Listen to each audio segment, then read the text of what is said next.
সাল্লাল্লাহু আলাইহি ওয়াসাল্লাম, তুমি যে কিয়ামতের কথা বলো সেটা কখন সংগঠিত হবে?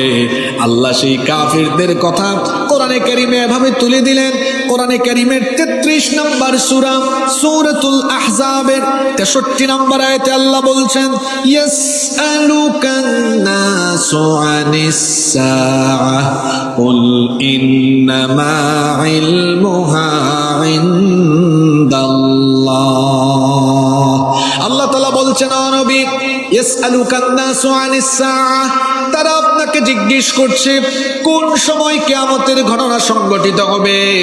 আপনি তাদেরকে জবাব দিয়ে দেন, কুল ইন্নামা ইলমুহা ইনদাল্লাহ।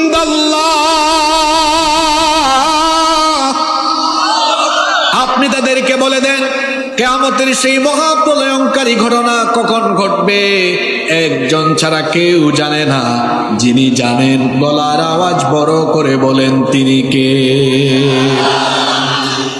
কিয়ামতের সেই ঘটনা উদ্বোধন করার জন্য রব্বুল আলামিন একজন বিশেষ ফেরেশতা বানিয়েছেন, যেই ফেরেশতার নাম হলো ইসরাফিল। সেই ফেরেশতা আল্লাহর হুকুম পাওয়ার পরে কিয়ামতের দিন সিংহা বাজাবেন 2 বার। কথা বুঝে থাকলে বলেন, কিয়ামতের দিন সিংহায় ফুৎকার হবে মোট কয়বার? প্রথমবার যখন সিংহায় ফুৎকার দেওয়া হবে, প্রথম সিংহার ফুৎকারের পরে সব কিছুর অবস্থা কেমন হবে?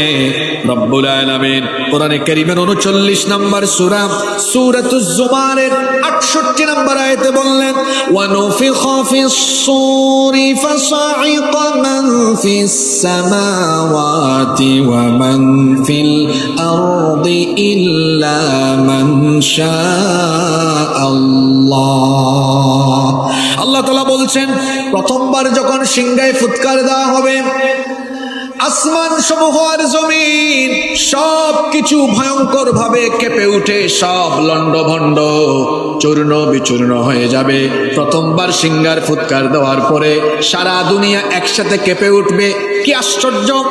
এখন তো মাঝে মাঝে ভূমিকম্প হয়, দেখবেন বাংলাদেশে হলে অন্য দেশে হয় না, এক এরিয়ায় হলে, এক মহাদেশে হলে আর এক মহাদেশে হয় না।